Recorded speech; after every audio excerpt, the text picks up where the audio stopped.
All right, so for those of you that are just joining us, if you have a laptop, I recommend taking it out, trying to get some environment up and going so you can follow along.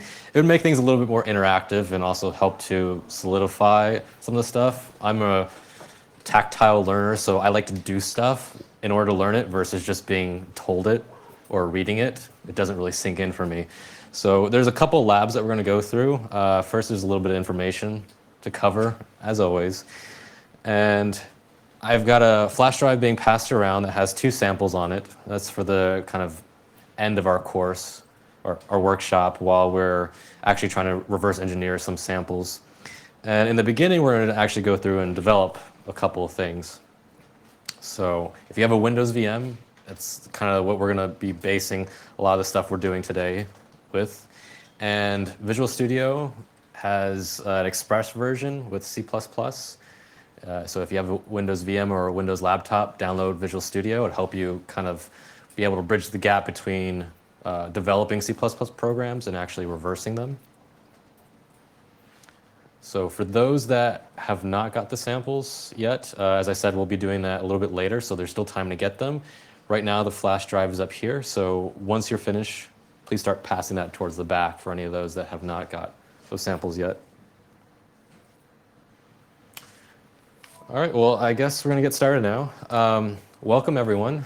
Good morning for you early risers. I say early risers because, you know, it is before noon, so it can be kind of difficult to get out of bed, especially at a conference. My name's Angel. I'll be working with you guys today. We're going to talk about reverse engineering C++. There's a lot of intricacies that go along with it, especially when you're actually programming C++. Full disclosure, I'm not a C++ programmer. I've developed in C++ before to patch things from here to there or to update code. Mostly my experience is being C with a couple C++ isms. How many people can relate to that? How many people know C? And when they see the extension .cpp, they're like, oh yeah, I got C, I got this, no problem. Easy to do. That's what a lot of people generally do. But when you actually start leveraging C++, it can be a very powerful language, and it's also a lot better and a lot cleaner and more organized to use C++ when you're doing bigger programming projects, because it provides a better way of passing around information or abstracting implementation details than C provides a lot of times. All right, if you guys have any questions at any time, please let me know. Flag me down, try to like wave or something. We're going to start off first by talking about differences between C and C++. How many people know C? Can I get a raise of hands? Sweet, okay. Anyone here know Python? How about Java? C#? Sweet, so you guys know how to program. Great, awesome. That helps quite a bit. So going from C to C++, you know, you're going to take constructs of your basic syntax of loops, different logics. All those are still going to be incorporated, but now we're going to start bringing on a new paradigm of, now we're going to have objects. We're going to actually have classes to help organize and store data. Think about it in C, we have a lot of structures. We can define structures in order to pass along references to more than just calling a function with 12 arguments because we have the need or possible need of one of those 12. We can pass along a structure that encapsulates all that information. With C++, we're going to be able to also pass along classes that we'll be able to leverage in different places via knowing the interface that it exposes to those using the class and also understand kind of its inner workings. But in order to do that, we have to understand polymorphism.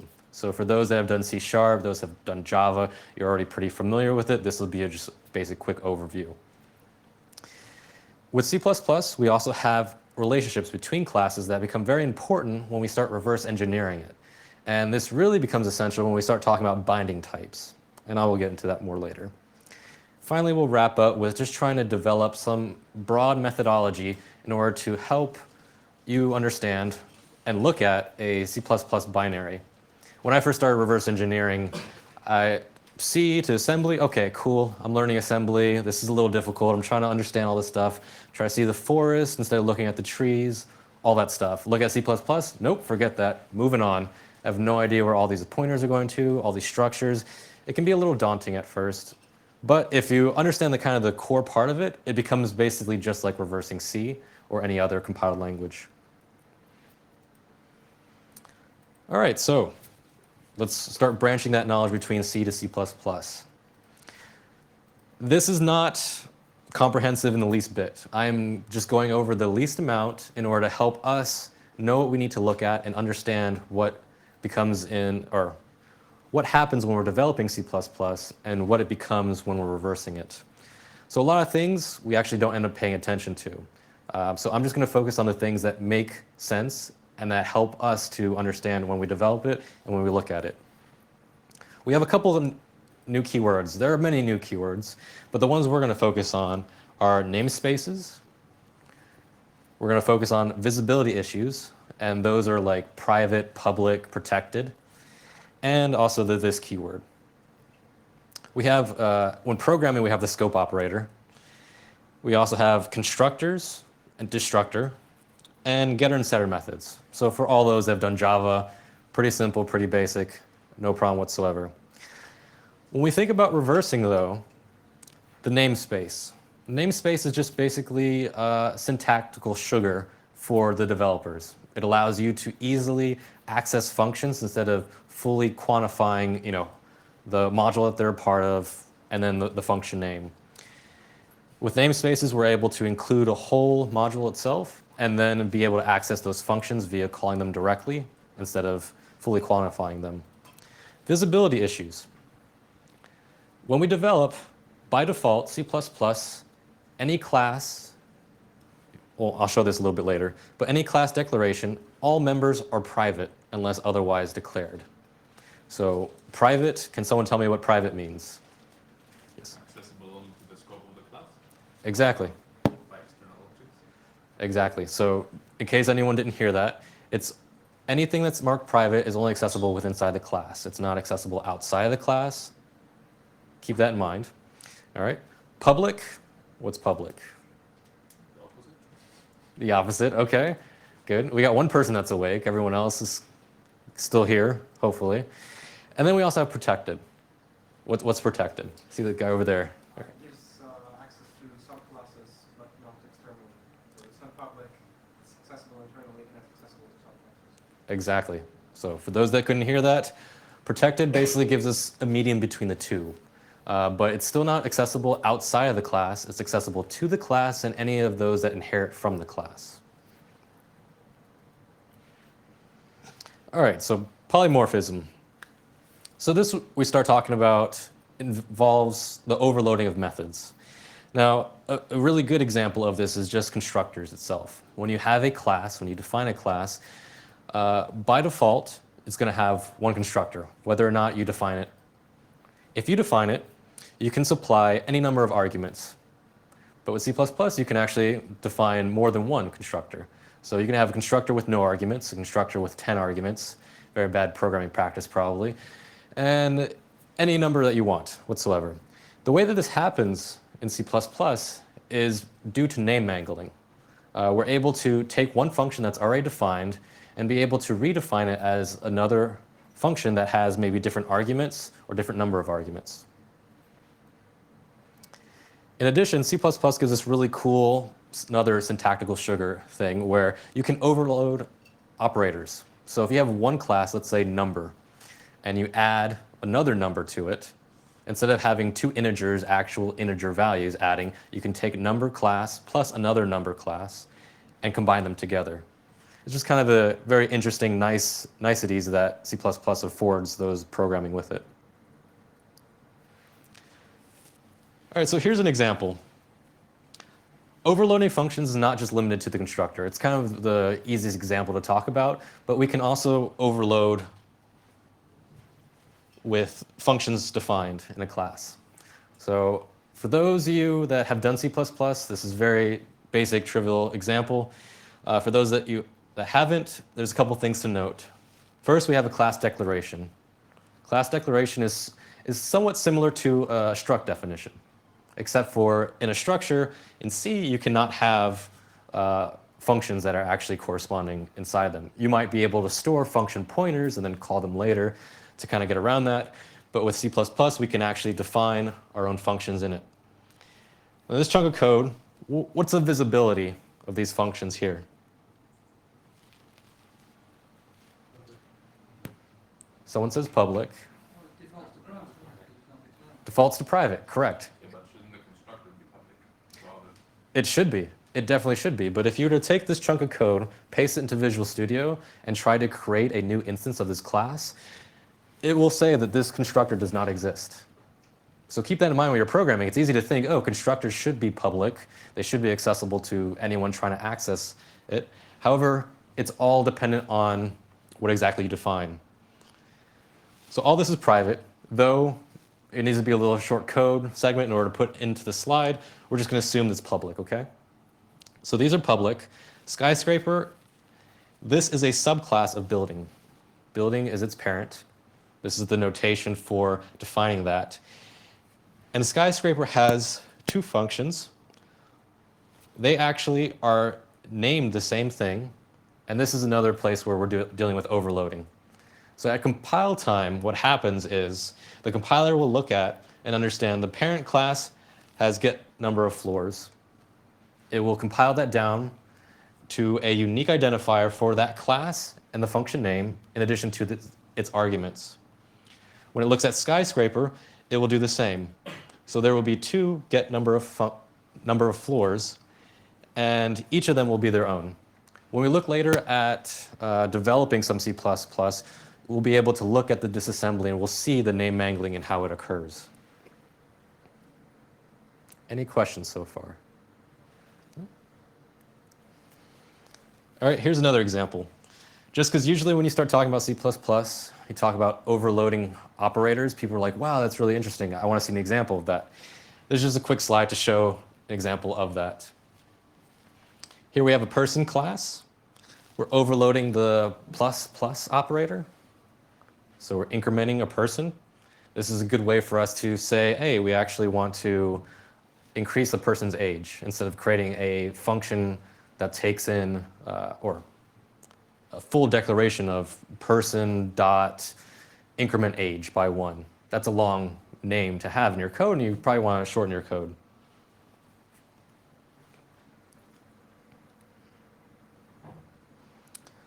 Now that we've seen a little bit of code chunks, let's start talking about more like class relationships.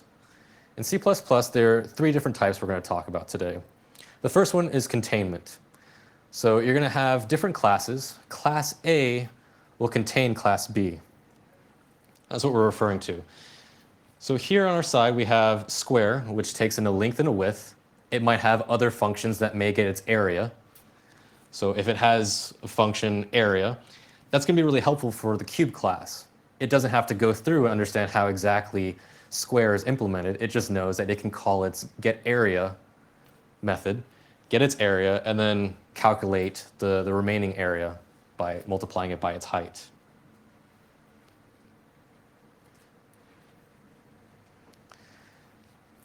Another class relationship we have is association. This we see all the time. There's certain classes that have certain methods that are available to us as programmers. You can kind of think of it as different APIs. I come from a Windows background, so I do a lot of Windows programming, Win32 functions. We have structures. We know exactly what functions take what arguments. Think of association as the same way. We have class A that knows about class B's functions that are available to it. Now, if class B was ever to change, or maybe it's a class that's linked in dynamically via loading another DLL and including it, then that could cause some issues if ever those prototypes change.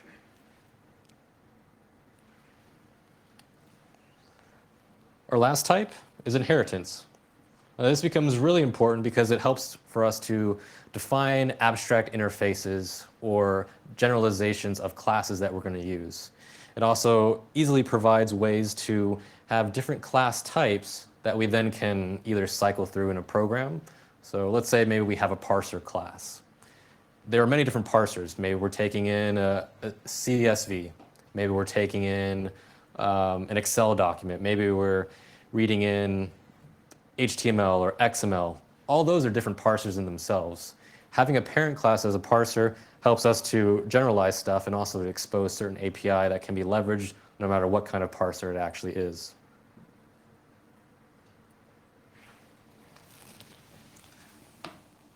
All right, so now I've done a little bit of talking about these different types. I want to actually go through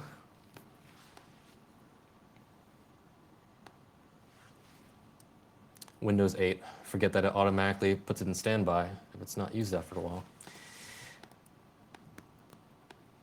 All right, so now we should definitely make a class. Try to fill in any gaps that might be left from me just talking about the different class aspects. If you guys want to, feel free to follow along, pull up Visual Studio. I can create a new example if we want, or I can go over an example that I have already programmed. What do you guys would like to do? How complex is the thing programmed? It's pretty simple. It's got a lot of the main components. With us doing it, live programming, it'll allow us to kind of just fill things in as we go. So we need a class. Someone give me a class, an idea for a class. Animal. Okay. You know what? I feel like maybe you and I worked on this presentation because, that's what I was thinking. All right, animal. What kind of things would an animal have? First, I'm going to define public and private. Now, while I type, I'm going to do a couple things, and then I'll zoom in and zoom out to help you guys read it for those that are not developing it yourself. All right, so we need a constructor. A constructor is defined by the class name. Since we named it animal, do we want to have any arguments for this? People say no. They're just an animal. What was that? Number of legs. Number of legs. All right. We'll make this an unsigned int, so we don't want to have an animal with negative legs. See, this is way better than going over my example. Who knows what can happen? All right, anything else? No? All right. So if we're taking legs, we definitely want to store that somewhere. Having it in the constructor is not going to get us anywhere. So we'll create a private field called legs. Note that we have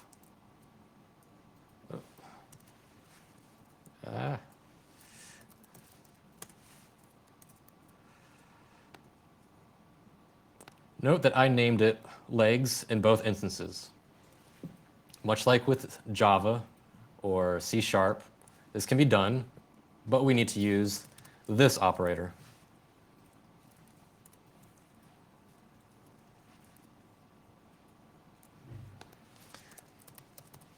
So we'll assign that there. Now, right now this doesn't really do much, but if we have the number of legs, I'm sure at some point we want to know the number of legs. So we need to make a getter method. This is just like any other thing. Turn unsigned int get legs.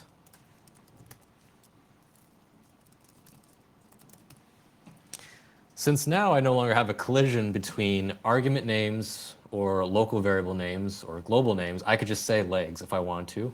Or if I want to make it easier for those looking at my code later, I can do this.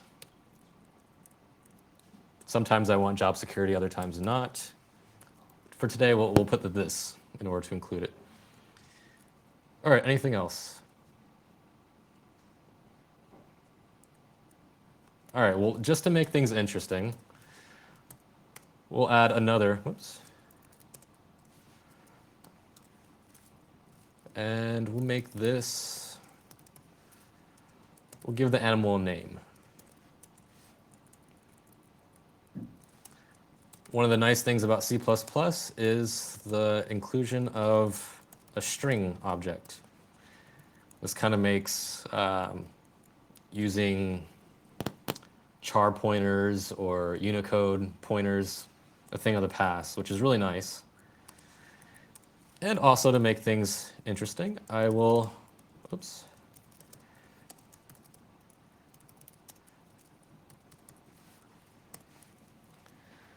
Including namespace will allow me to now specify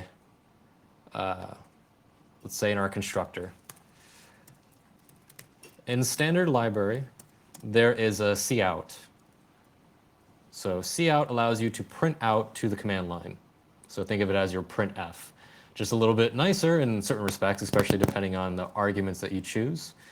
So I can say, oops, I can pop a lot like popcorn, all right.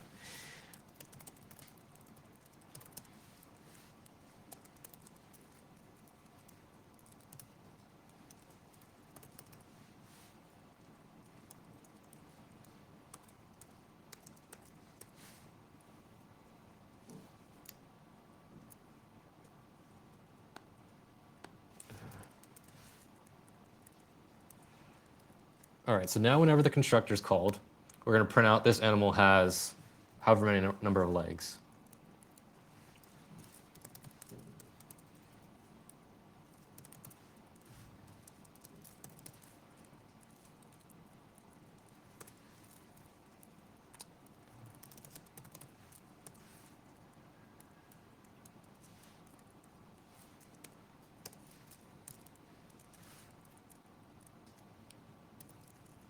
Oops.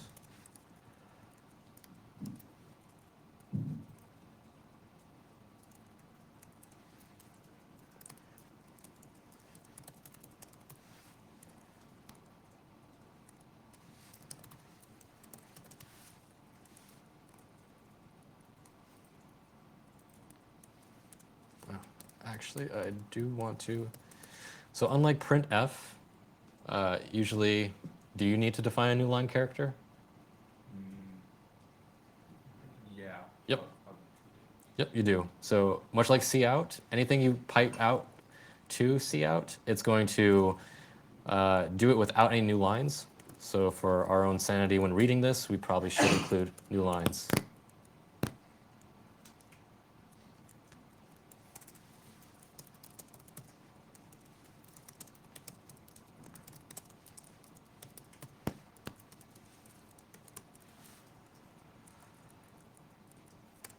All right, let's actually make a destructor with this. A destructor, what does that do? Frees up memory being Yep, so C++ brings about this new concept of actually managing some of the memory that you create, which is both a good and a bad thing. So in C, everything that you allocate, you need to make sure to free. There's no free lunch where garbage collection is going to happen and you don't have to worry about it. You just keep allocating all day long. With C++, there are a couple cases where objects that go out of scope and no longer have references to them via pointers are going to be deleted via calls to their destructor. So if we were actually using more primitive types, let's say a char pointer to keep the name of the animal, then we would make sure that we actually deallocate that buffer when our animal is destroyed. Keep in mind that for destructor, there is only one per class. Trying to define multiple ones will lead to errors and the inability to compile your code.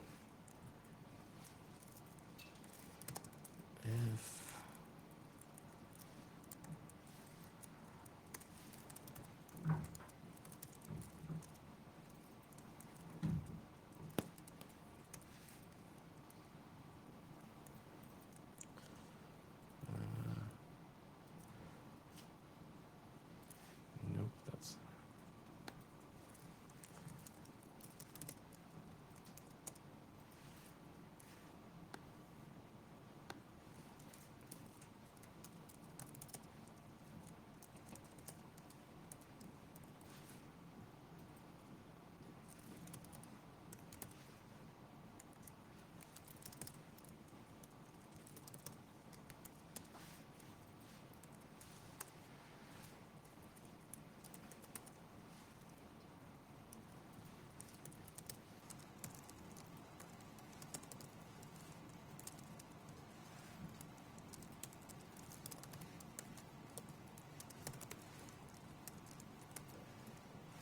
Oops.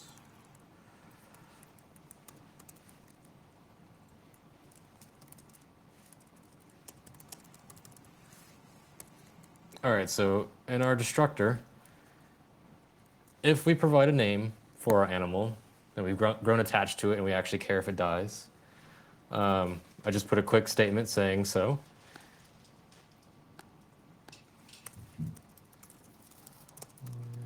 Test.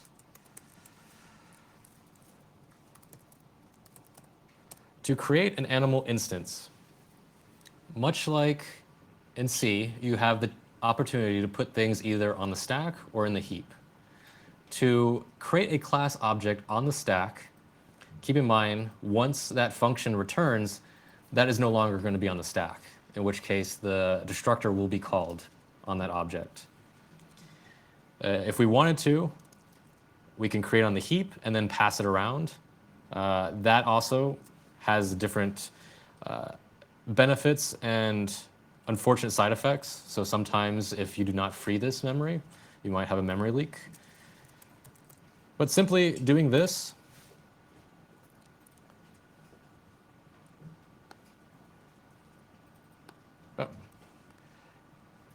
let me go back real quick. Visual Studio showed me a pretty good point. Gotta love technology nowadays. If you have a default constructor, that's a constructor without any arguments, a declaration such as this is all you need in order to create a new object on the stack. Nothing else is needed. If, however, we want to use one of the actual constructors we created, we can define it such as this. If there are no arguments, providing empty parentheses I think will also work. However, we want to make use of one of these. So let's create an animal with, let's call it a spider. How many legs do spiders have? 8 or so. Okay, good. Making sure you guys are still awake. Now if we create another animal, cow,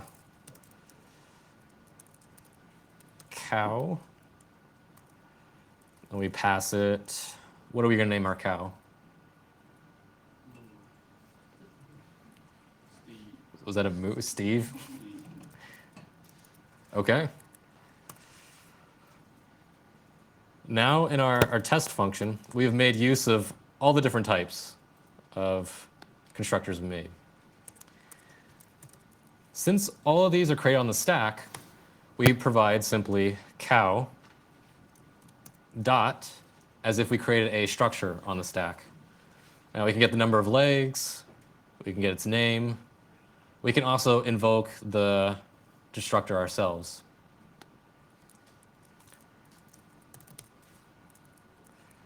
So yet again, I'm just printing out some stuff.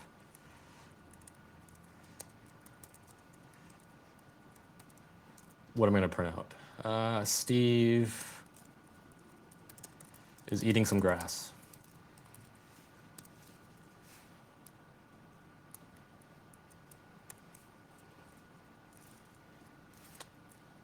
Don't forget my new line.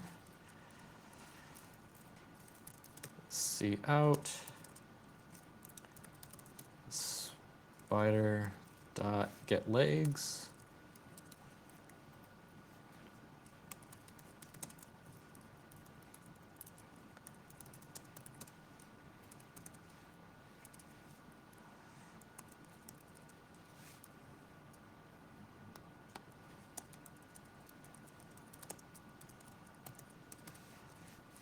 Since we are not too sure how many legs our spiders have, it's going to print out, has 8 or so legs.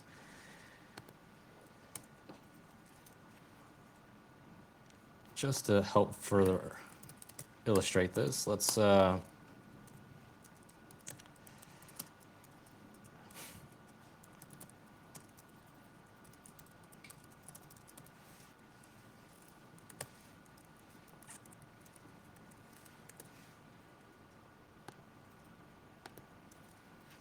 right. So hopefully, this is the great part about demos. We have no idea what can happen. I probably mistyped something. Let's find out.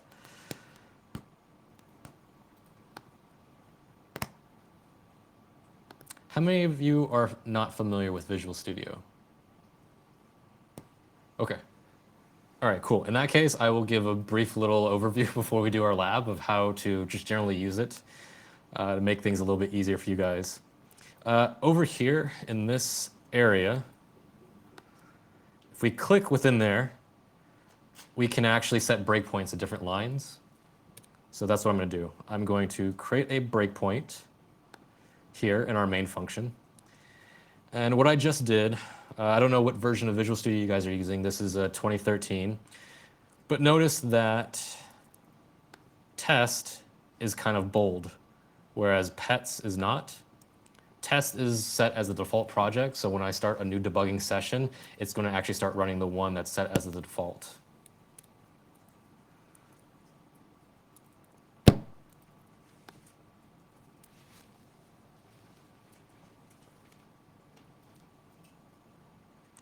Awesome, it compiled the first time. I'm doing good this morning. This is great.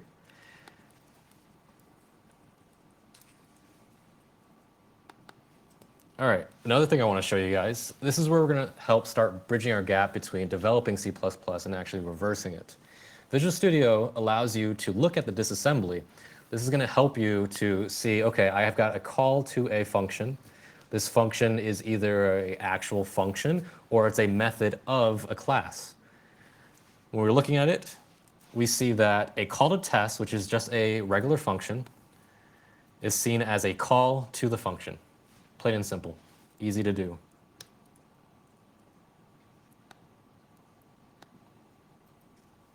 Oops, don't want to look at that one. That's one I created before.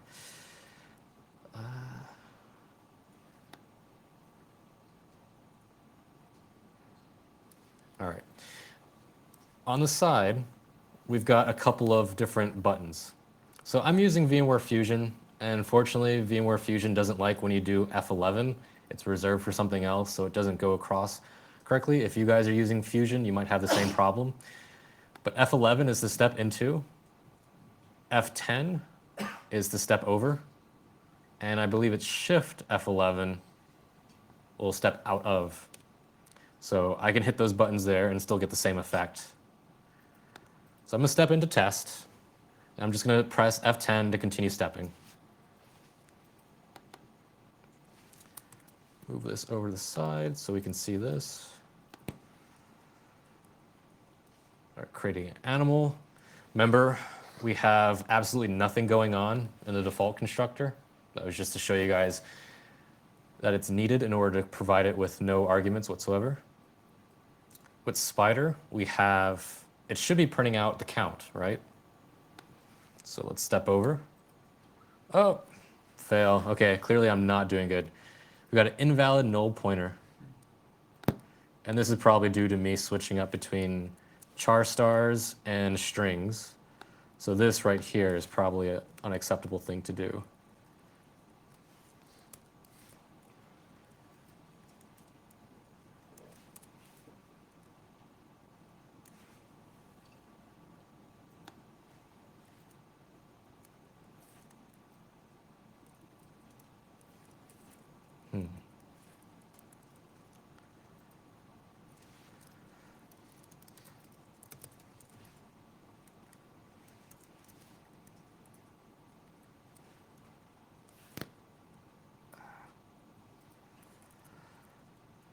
Who recalls the, the API for getting the length of a string in C++?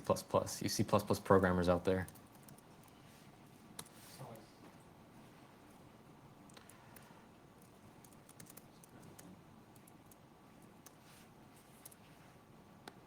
So this should work. Name is a string class. Thanks to Visual Studio, you can see its methods underneath it. We've got append, assign, at, back, beginning, all this stuff. Length should work.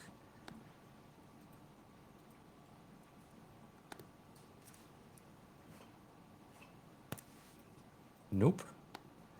Does not.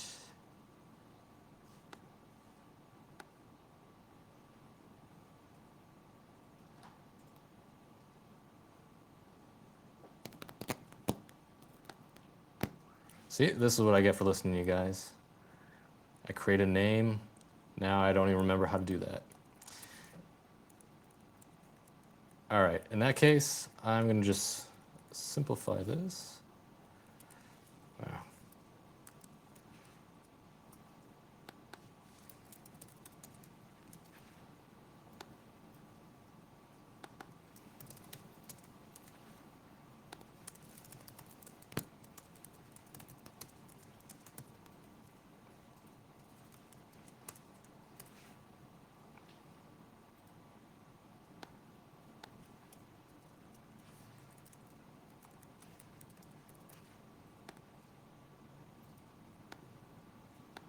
Okay.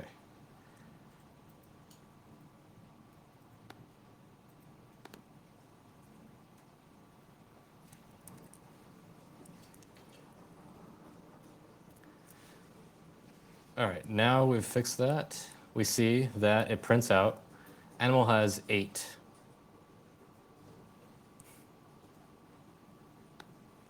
I think I forgot to include legs on that sentence, but we get the idea. Now we go down to Steve, our cow. Got that printed out. We see we can access members. So this is a property, cow.name. It's marked as public, and that's the reason why we're able to access it. If we try to do cow.legs, that would not work. That would actually give us a compilation error. Step some more. We see that our spider has 8 or so legs, and this exception is occurring because we deleted, we changed it from a string to a char pointer. Now that buffer is trying to be deallocated, which is causing error. But notice here, destructor, we didn't actually invoke the destructor ourselves. It happened at the end of the class because those objects were created on the stack versus on the heap. And due to that buffer being deallocated, that's where our error occurred. So this should say, oh no, Steve has died.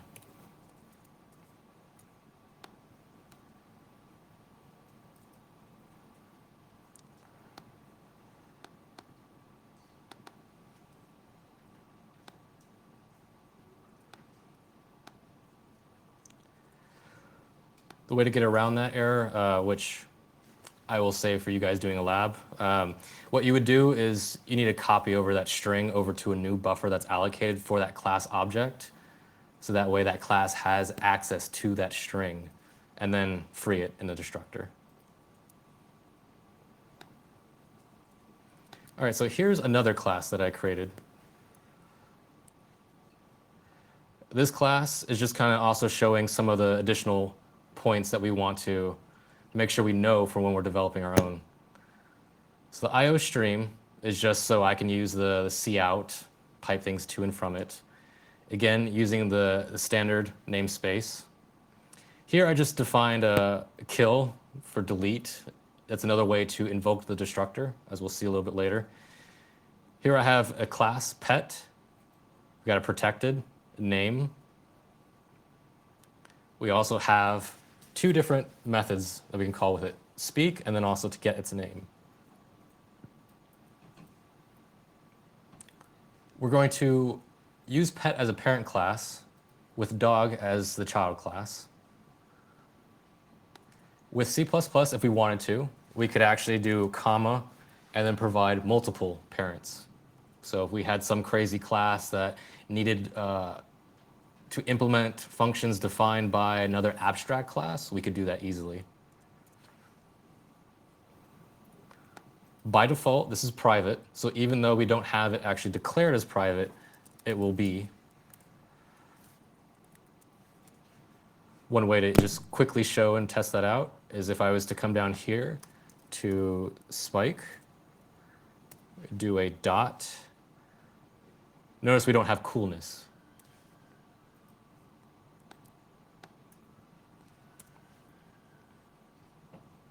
We have another class, cow, that inherits from pet. We've got a constructor. Constructor element, a destructor. more methods that are implemented. So these will override any that pet may have. And then we just have a couple of functions to further illustrate a couple of different things. So here I've got a dog named Spike, cow named Betsy.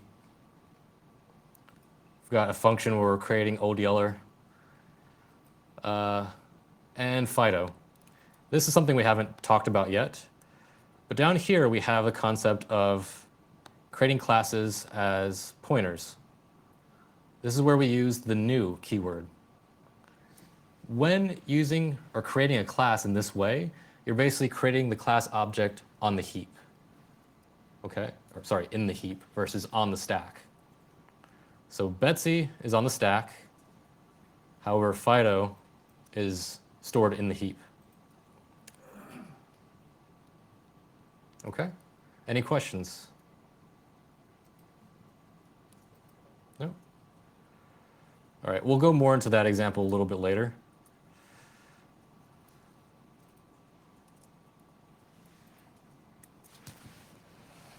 So we're getting ready to go into a lab. Again, keep in mind, constructor. By default, whether you define one or not, you are going to have a constructor with no arguments. If you define a constructor with arguments, then the default constructor without arguments is no longer included.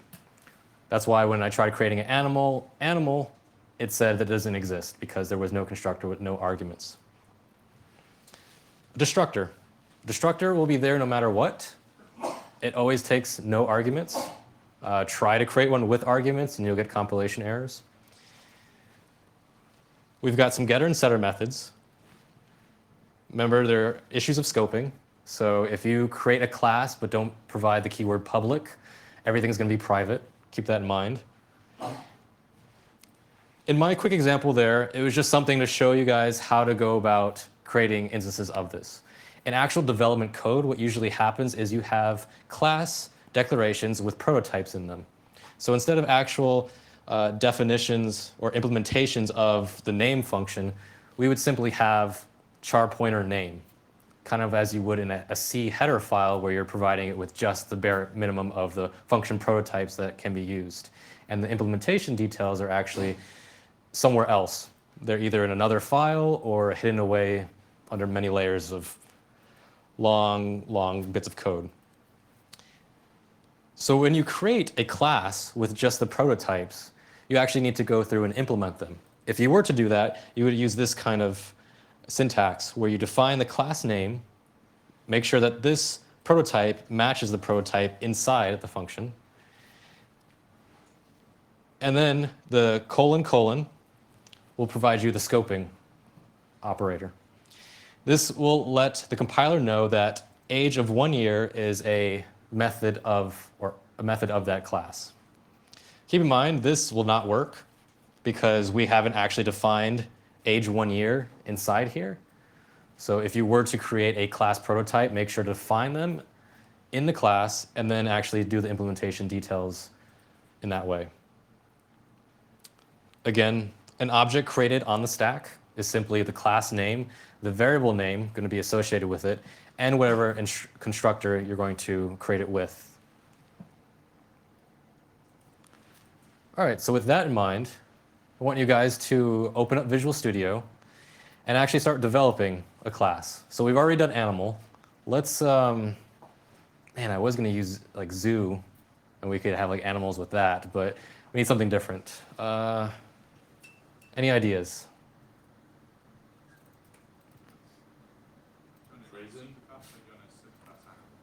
I'm sorry, wait, you said prison? Yeah, I mean, you can have guards and prisoners and cell numbers. True, okay. That's not a bad idea. What was your idea? I was asking, do you want to do something to subclass animal or do you want to use class? I think we should just go with something different. I mean, if we've already done, I think prison makes a pretty good idea. That way you guys can, if you want to, create a building class.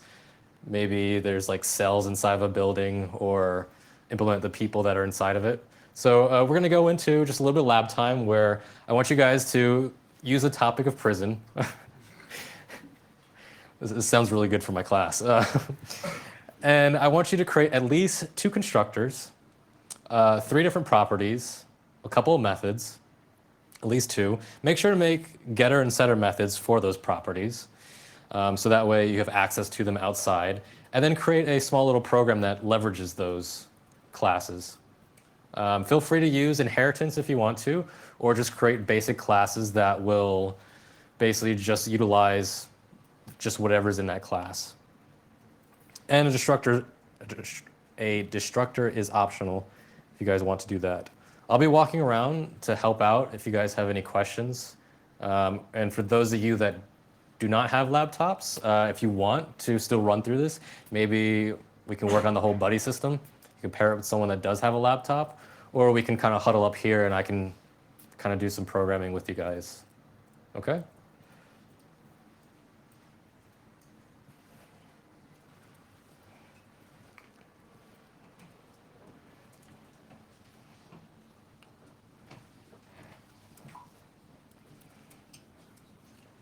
Also, has everyone got the samples from the flash drive? Anyone else need that? You need it? Okay. One second. Okay. I have a question. Mhm. Do you know how this result?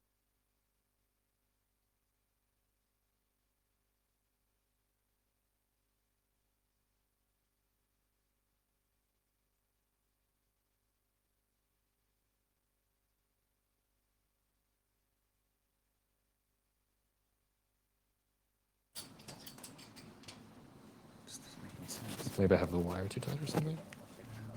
I thought so. Sure.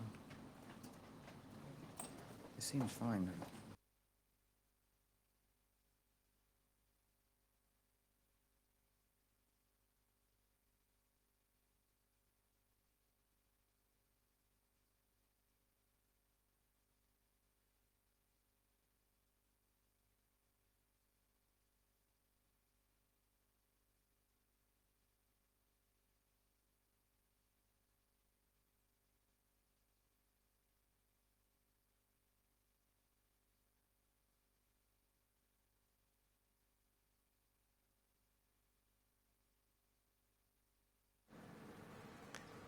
I'm gonna give you guys about 10 minutes, and then I'll check in to see how things are going. And if everyone's done at that point, we'll move on. If not, then I'll give another 5 minutes to wrap up. Does that sound good? No problem.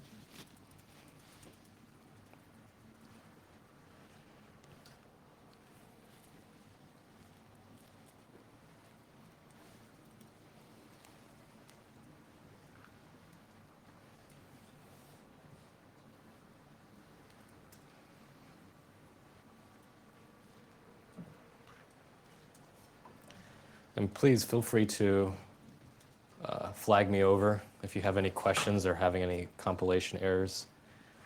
It's definitely not worth it to bang your head against the wall for 10 minutes trying to figure out one compilation error.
All right, guys, how did that go?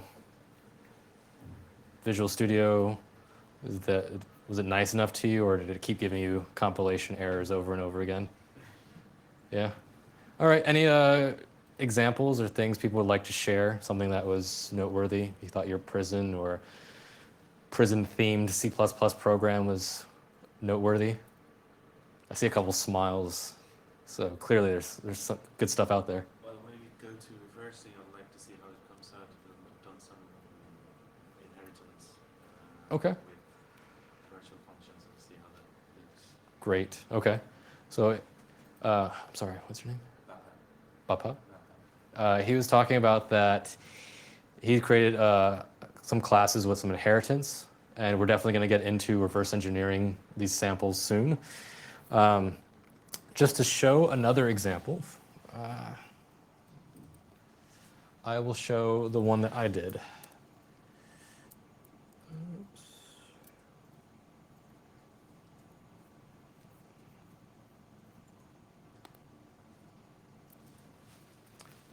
All right, so again, the prompt we asked for 2 constructors, a couple properties, 2 methods, getter and setter methods also. Keep in mind that was just a start, so it did not need to be that minimal, but it could have been, at least. Here's what we worked on. We created a prison class.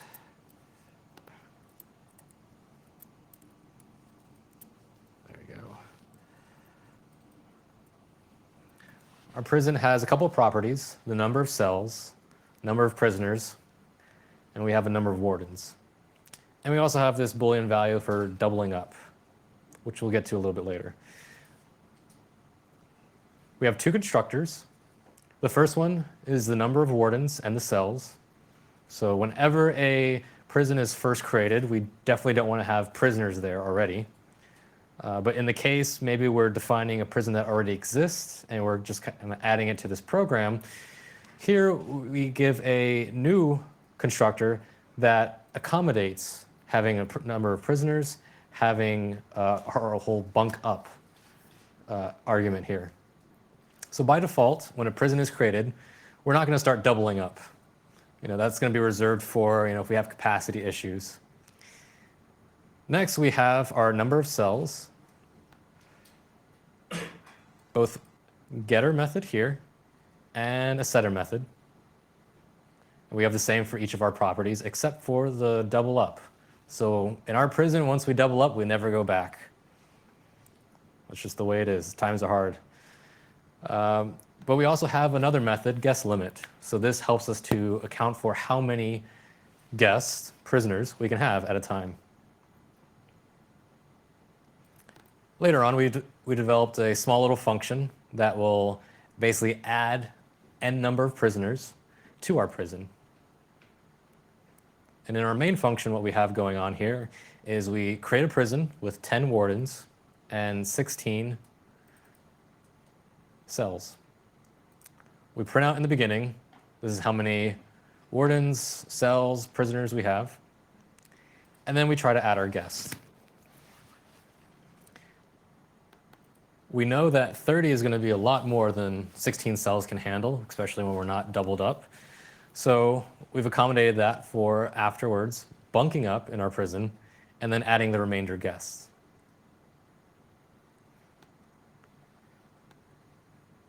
I don't know if you guys noticed, but my prison is on a stack. With that in mind, once we leave the main function, my prison will no longer be available. It will be deleted. Its destructor will be called. We can, however, pass it along to any function that main calls via passing around as a pointer. But keep in mind when you do this, this kind of becomes places that can be security issues, much like passing around a buffer from one place to another, especially if you're passing it around as an address on the stack, because if you aren't doing the correct typing or the correct bounds checking on different operations, you could very well overwrite, and us passing a pointer onto another function could allow for some other function or some other buffer overflow somewhere else to write into places where we do not want it to happen. And this becomes more of an issue when we start talking about vtables, which we will soon. Any questions? So that was pretty simple. Real quick, I'm just going to start this up. And we're going to start bridging that gap between what we created in its actual source code and what we're going to see in assembly. Actually, let me restart this. Start from the beginning, and I'll switch over to the assembly view. Visual Studio is really great about this. Switch to the assembly view, by the way. Okay, what you do is whenever you're in a debugging session, you have access to a lot more views. So you'll go to, in the newer Visual Studio, Debug, Windows, and this gives you a lot of options. This can be very, very helpful. So, I mean, we've got our threads, we've got our modules, which are going to be really useful for bigger programs, not really for what we're doing here. But the main thing here is the disassembly view. We also have memory, which will be very important too for tracking down why things are where they are or trying to look at vtables. The immediate window is very helpful. For those that are unfamiliar with Visual Studio, immediate window allows you to do small little C or C++ syntax and have it be evaluated right there and then, versus having to stop the program, create a couple lines, create some print statements or some debug statements in order to get information about variables or what's happening at that location. All right, so once you select that, you'll have the disassemble window or tab show up on the side. And wherever you are, once you select over, it will bring you to that point. Visual Studio's disassembly window is pretty nice because it will show you this is the instruction I'm executing right now, and the corresponding disassembly for it is this block of code. So we see that our first argument is 10, our second one is 16. Keep in mind, when you're looking at the disassembly, that's going to be in hex. So that's what that H corresponds to. As a little reviewer, when you're calling functions, usually most calling conventions, not all, most though, incorporate passing arguments on the stack from right to left. So the last argument is going to be passed first, and we see that via this push statement. And then the first argument is being pushed. So if we had a third argument, that would actually have a push statement right in the middle here. And this is an essential part to C++, the this keyword. And this keyword is basically just a symbolic reference to the object itself, the class. Not the declaration of the class, but the actual instantiation of a class. With Microsoft Visual C Compiler, this is generally passed around as the ECX register. So right before a call to our constructor, we see that ECX is being set a value. Okay? What other calling conventions utilize ECX?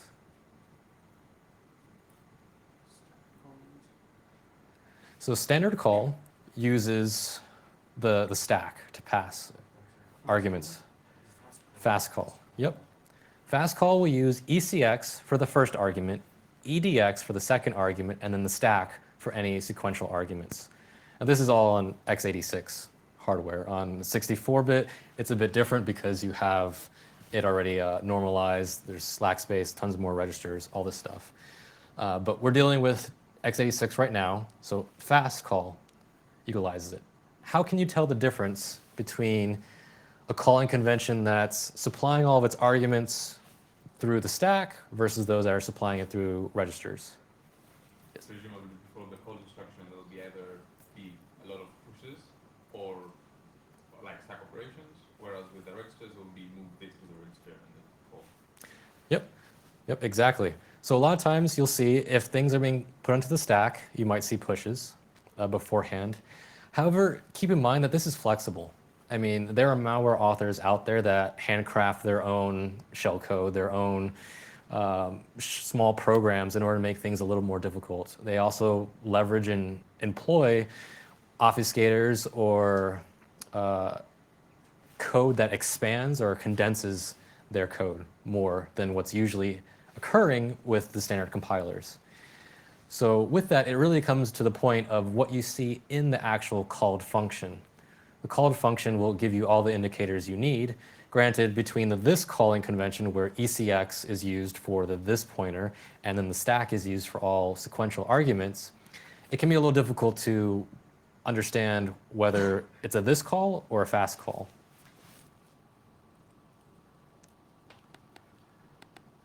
So I will step into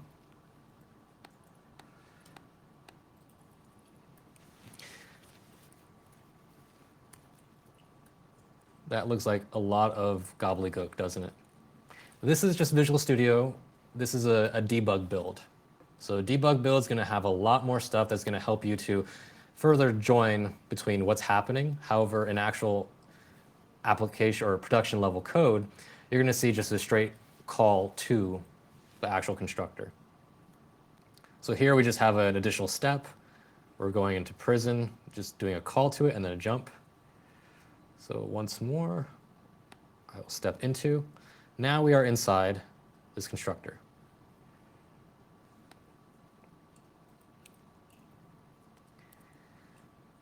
The easiest way that I say to figure out if it's a this call would be to look for the ECX being defined or set a value prior to a call. But keep in mind, optimizations could occur where ECX is being set really early on in the function before the call is even made. However, the ECX value may not have changed, so it really doesn't matter. Great thing to look for is in our function itself, we have ECX. It's being pushed. So at first glance, if I knew nothing about this program whatsoever, I wouldn't be too sure. They could just be creating stack space. They could just be saving the value of ECX to restore it when the function returns. Here we see ECX is being used a little bit more, and then pop. All right, so the value of ECX that was stored is now being returned.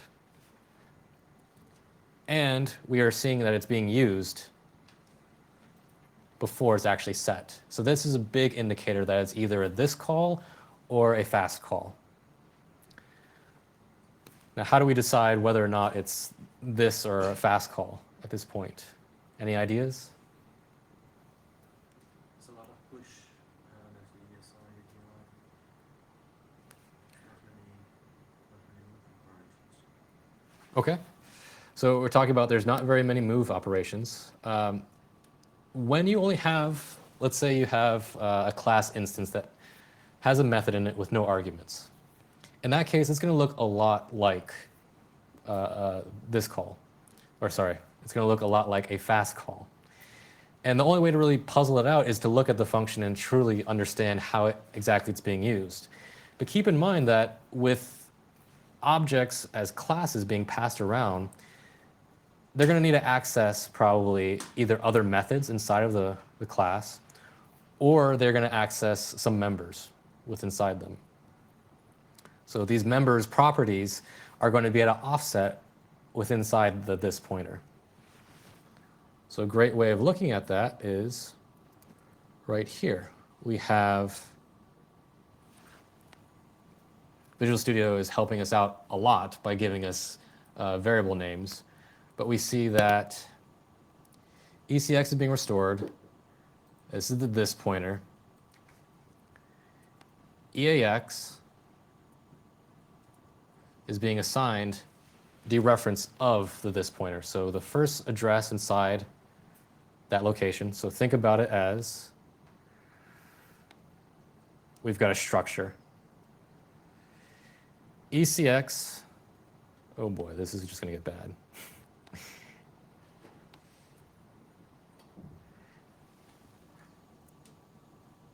ECX points to this structure.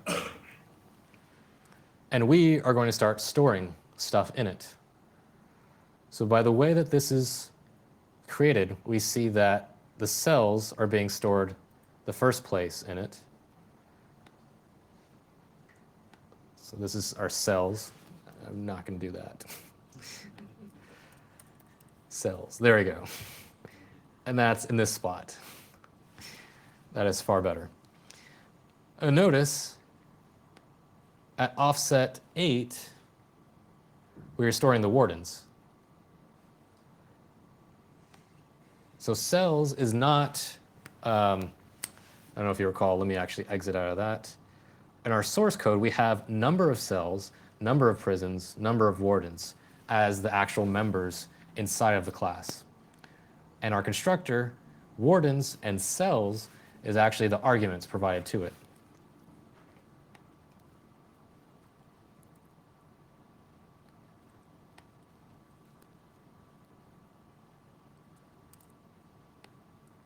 So this is an argument, which makes sense. It's on the stack, so they're dereferencing it in order to get the value that was pushed on the stack for the cells. They're doing the same here for the wardens.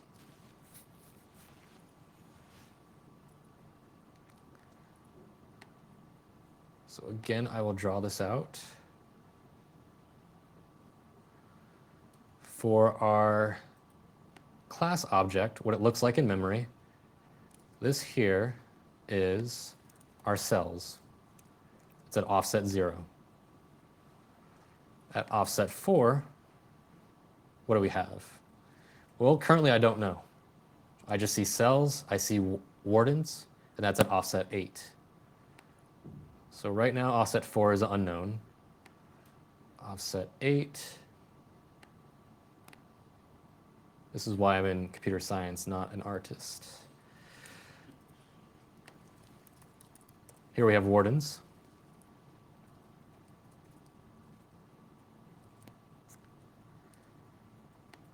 Then we have at offset 4. Okay, so now we have a little more context clues.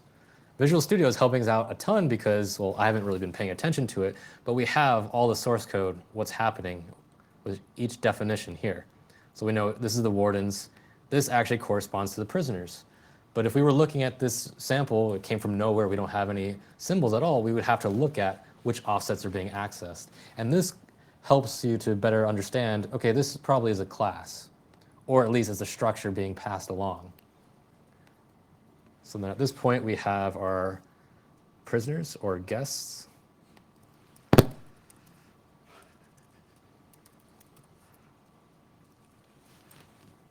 And we can continue doing that. We can continue figuring out how exactly that works. So a couple of really important things. We have constructors, but they're very basic constructors. And note that with the constructors, we had calls directly to those constructors. There was, it was a call to a jump, but that was just because it's a debug build versus a release build of this. Now, if I step a little bit, so I'm going to come out of this point. I'm back in my main function. I'm going to switch back to the disassembly. All right, this first instruction is basically a big print statement, but it leverages accessing a lot of the getter methods. Please note that we have a call and the address for where that function is.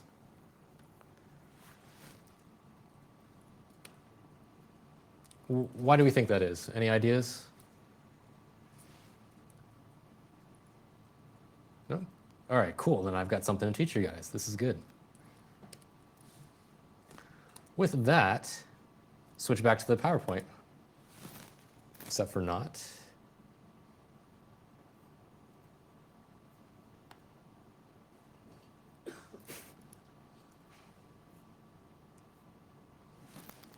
Well, that is an interesting effect.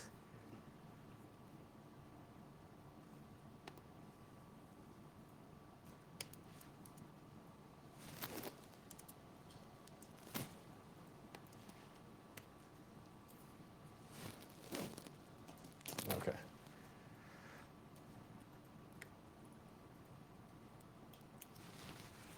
This is where we start getting into the real core of reverse engineering C++ binaries. We talked about the this pointer and how that's usually associated with ECX. However, that's not the extent of it. It gets a lot more complicated. And that happens at compilation time. In our example, a very simple example where we're using functions and just accessing them directly, we're using compile time bindings, which basically is early. So at the point that our code is compiled, the compiler can calculate where exactly those member functions are. Those methods of the class instance itself. There's no need to do any table lookup or anything like that because all those addresses are set, much like if I called any other function. Runtime or late binding utilizes the keyword virtual. Now what that means is no longer is the compiler able to figure out, okay, where is this function that I'm trying to invoke in this class? It's going to have to actually dictate that based on some other information. So what other information could it use? And what exactly is the benefit of using the virtual keyword? This comes into play a lot when we start dealing with inheritance. So you'll have a parent class that will have many functions, or maybe just a couple, overloaded by a child class. That child class may figure, okay, I need to accomplish different tasks. And we've done that already. We've seen a parent class and a child class, and that was just basic overloading. With the virtual keyword, no matter what that class gets changed to, think about C, you can cast anything to any other data type and it will just run with it, or at least it will try to until it crashes. C++ also allows the same thing. So we can take a cow and cast it as a dog and expect it to react like a dog. You know, things like that can occur. And it can be very useful in different situations, completely preposterous in others, but we will show an example of that.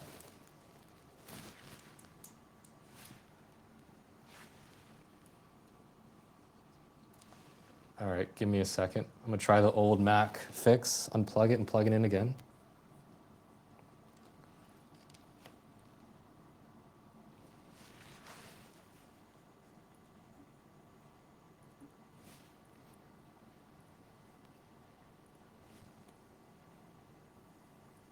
And it worked. Awesome.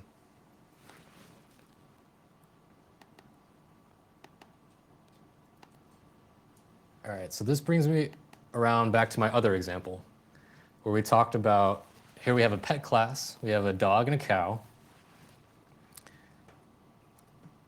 Note the virtual function, or sorry, the virtual keyword. Yes? Was it? Okay.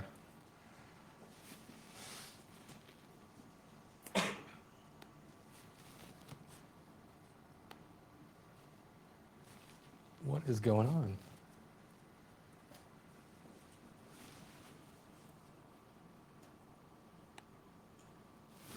So my screen is now working, but this one is not.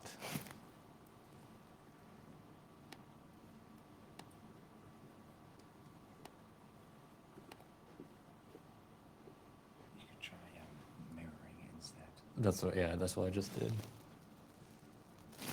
It's just getting worse. It's madness. Try that one.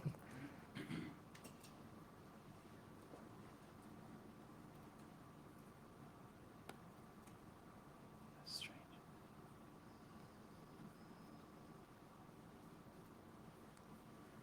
Oh, is it your zoom in and out? Are you zooming? Yeah, it might be that.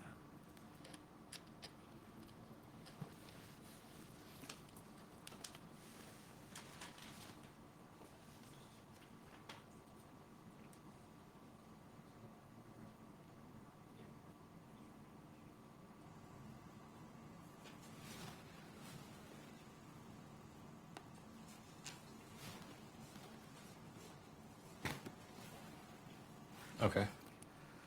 There you go. Hope you guys enjoyed that little break. All right, I was talking about the virtual keyword.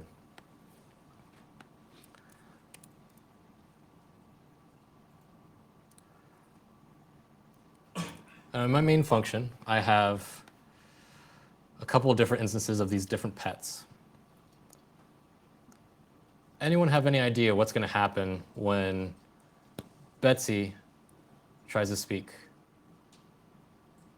So, confused Betsy, sorry. Confused Betsy is Betsy, but cast to a dog type.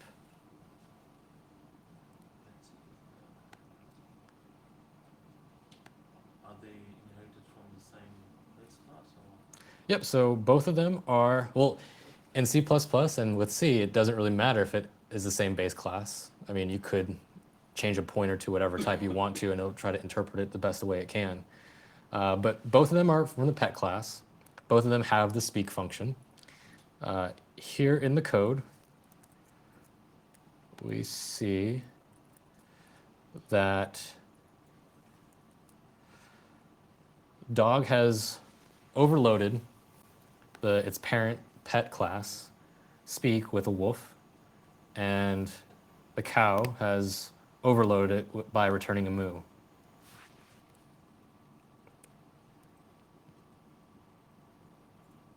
Should it not, if you're casting it to a dog, should the name method not resolve to the dog's name method? That is the question here. So what do you think? Who thinks it's going to say wolf?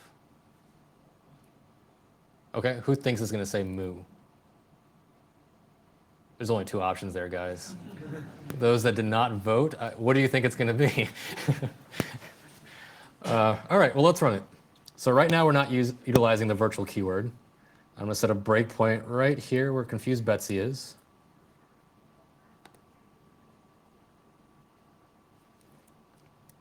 Oops. I did not change my project to be pets. So this is where I was talking about setting the startup project. So now when I hit it, it will do pets instead of the prison project.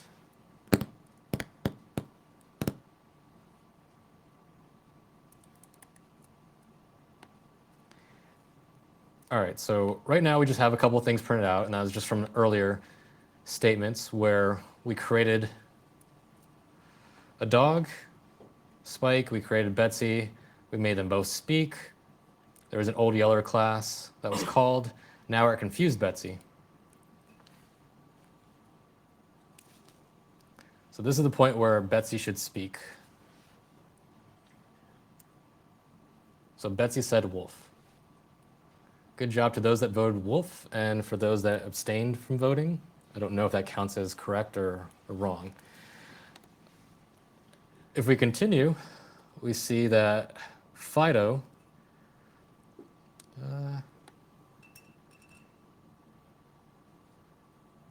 Fido is a new dog, and Fido also says wolf.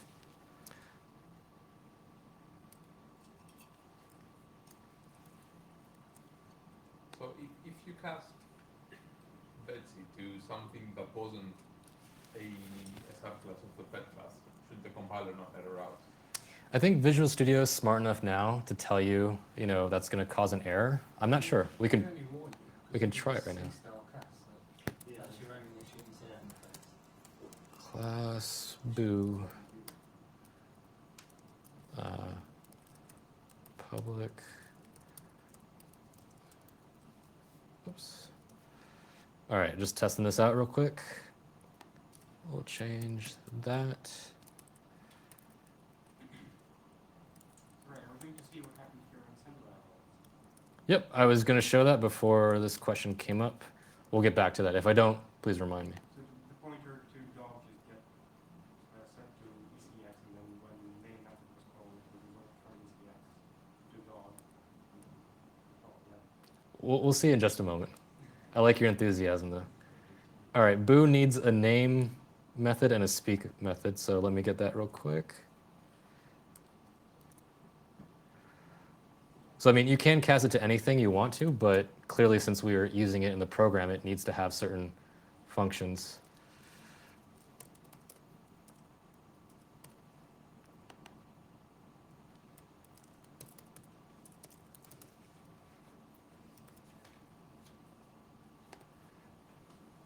All right.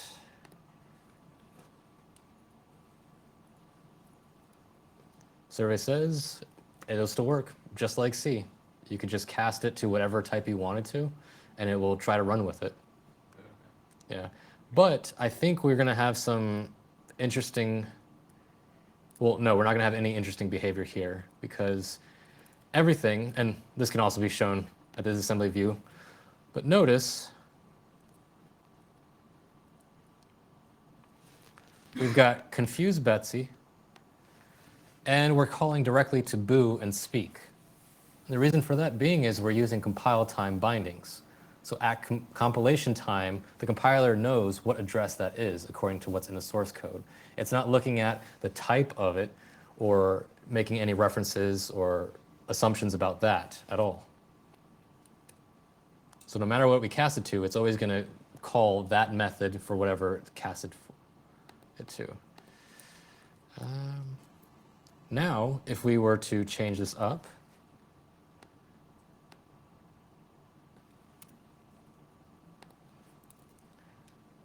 we're going to do it again, cast it to a dog, but this time we're going to use the virtual keyword. Now, what do people think is going to happen? Is the cow going to remain sane and say moo, or is it going to be confused and say woof? Can I get a raise of hands? Woof. Well, those are the two options. For those that abstained to vote last time, your two options are woof or moo. So who says it will say moo? The dog. Who says it'll say wolf? I think there are still people that didn't vote. Okay. Let's test it out.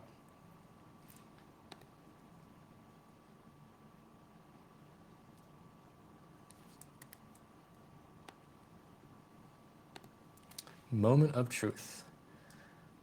Confused Betsy says moo. Now, why does that happen? If we look at the disassembly,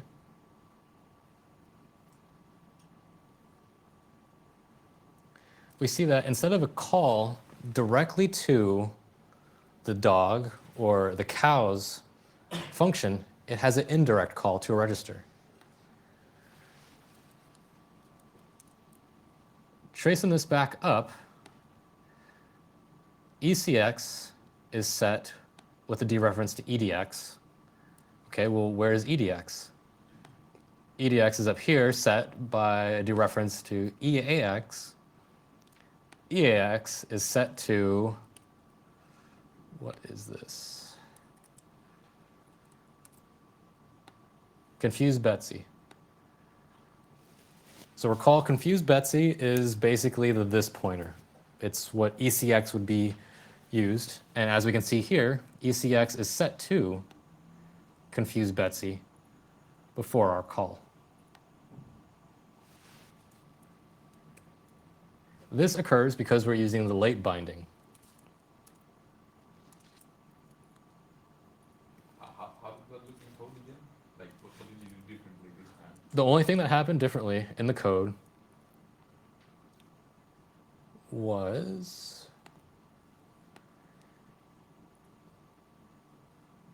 let me close this out so we can see it better. Before, the first time I tried it, it was this line here, line 39. And line 40 was commented out. Using the virtual keyword caused the function to use late bindings. So the compiler doesn't know what address it should be calling, in which case it needs to set up some more kind of metadata information to calculate that address and call it during runtime. And why is that done practically? Like, what benefit does it offer the programmer? Like, why would they go with a virtual function on an object rather than just plain old function? This really becomes dependent on what you want to do. As we saw in that example, us going to this part, and no matter what we cast Betsy to, Betsy will always still remain a cow because she was created as a cow. So, I mean, a developer could use this to ensure that whatever type that they create is going to adhere to those those properties. And that might be due to internal implementation of certain parts of the class. So maybe casting it as another class, which may inherit from the same parent, may cause discrepancies or may cause calculations to go awry, and that's not what they want. They want to ensure that their function for their class is indeed called.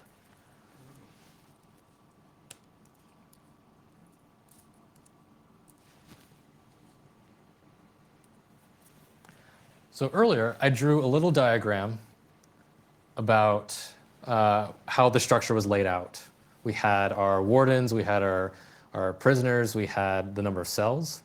When we start using the virtual call, this creates a new thing called vtables, or virtual tables. So in memory, the class will look like this. You will have a first class, which will entail, where's my mouse? Give me a second, all right. The this pointer, or ECX, will be pointing to this point.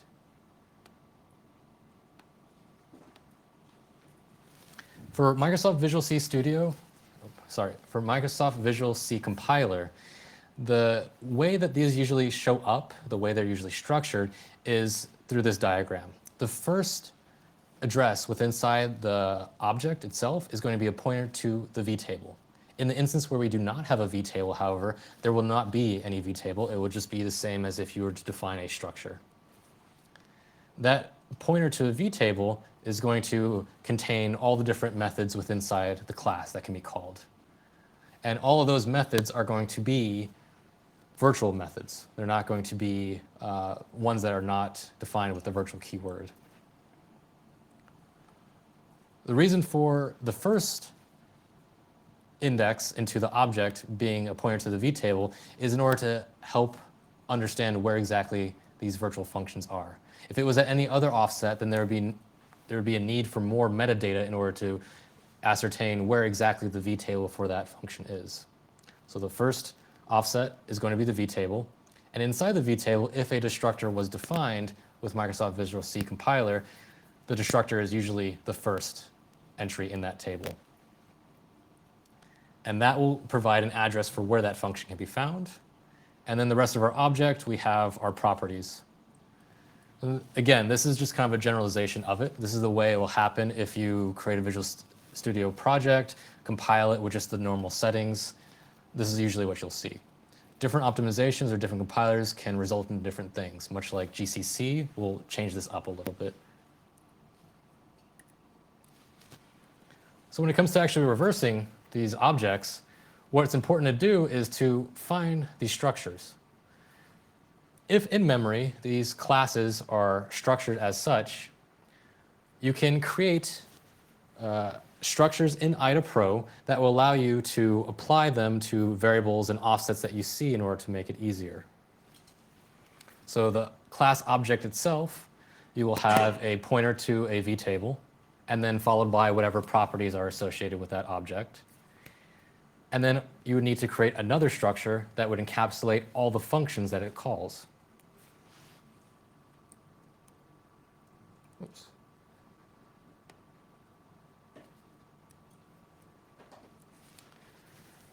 Now, how can we really understand or know what these structures should look like? It's much like with any part of reverse engineering. It's a puzzle. You have to figure it out. You have to start somewhere. And the best place to start is with the constructors themselves. So where is a constructor going to be found? Well, it's usually going to be found either in the beginning of when an object is first used or created. It's going to be found either at the beginning of the program, good places to look. That's where we're going to find a lot of information about, okay, where's the vtable associated with this class, if there is a vtable at all. And any initialization of properties within inside the class will happen here. In addition, if we do have the scope of inheritance, a parent class and a child class, the parent's constructor will also be called from the child. And this will be a good place to find out what this subclass inherits from. So by default, a constructor, you're not going to see a vtable for a constructor. Was that a question or? Oh, okay. A constructor is usually optimized out because when you create a new instance of a class, the compiler knows exactly where that constructor is. So you will see a direct call to it. You're not going to see any several levels of dereferencing in order to actually call a constructor. Keep in mind, again, when we were talking about we created a class instance on the stack, well, that's going to be a local variable, in which case you're going to see ECX being loaded with a local variable and then a call to the constructor. Whereas if we were to use the new construct in order to create a class instantiation on the heap, then we're going to see something like a malloc, where it's allocating space in order to hold this object right here. So whatever size the vtable plus whatever properties are used by the class, that's what you're going to see a malloc for, which is very helpful because then you know exactly what your structure size is. A lot of times in IDA, Flirt will pick up different signatures. It will be able to show you, okay, well, this is a new call in order to create a new instance of this class. And you'll see it a lot of times with this YAPAXI substring. This is just kind of a mangled name that's going to show up.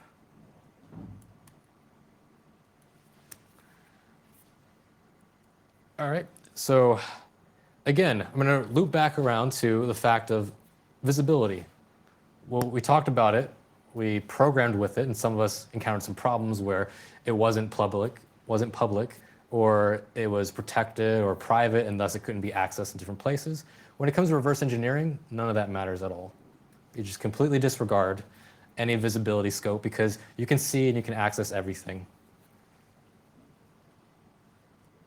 So if you're trying to reverse engineer stuff to go back into its actual source code, unfortunately, you're not going to be able to tell. You can make inferences about, okay, this property in a class is not being accessed directly. It's instead being accessed through a getter function. So maybe I can assume that this was set as private, but there's no way to actually know for sure because those details get lost once compiled.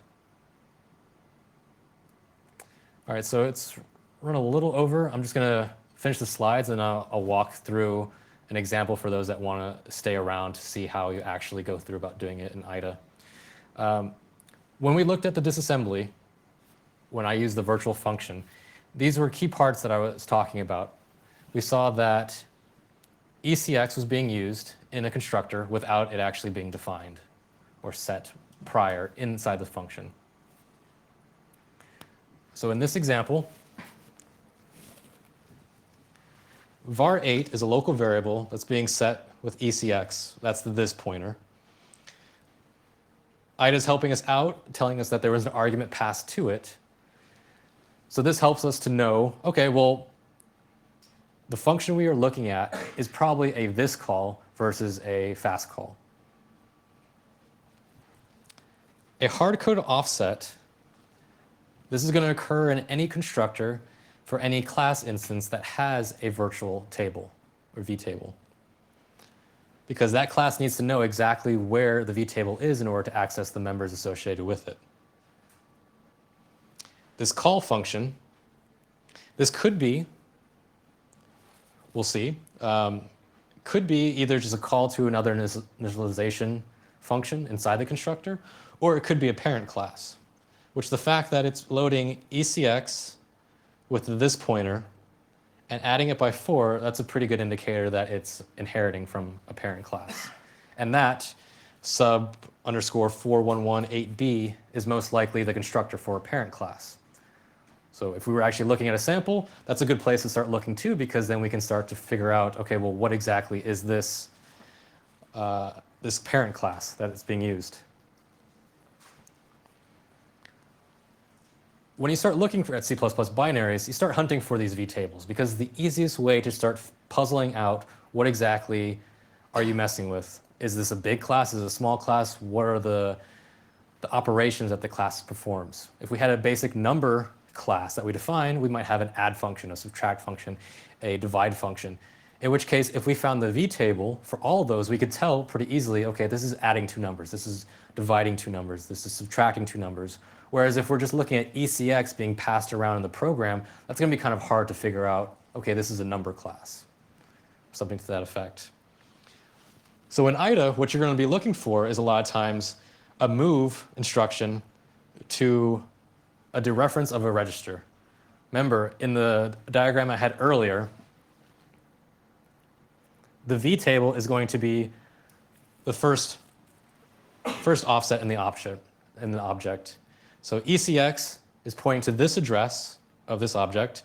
It is going to be dereferenced and assigned a value, a hard-coded value, and that's a really great indicator that it is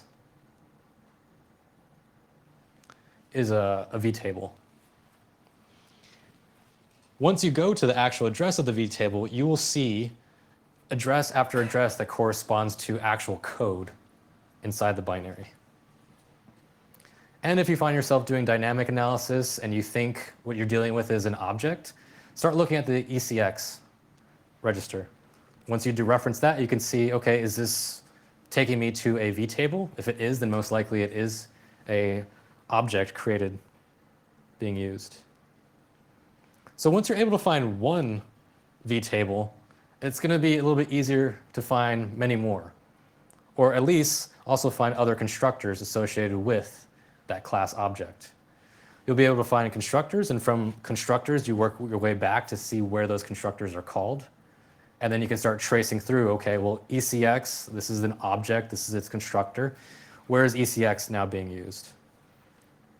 And from finding the constructor, the V tables, you can then understand what virtual functions correspond to it, create those structures in IDA in order to better define what functions are in the V tables and the class itself.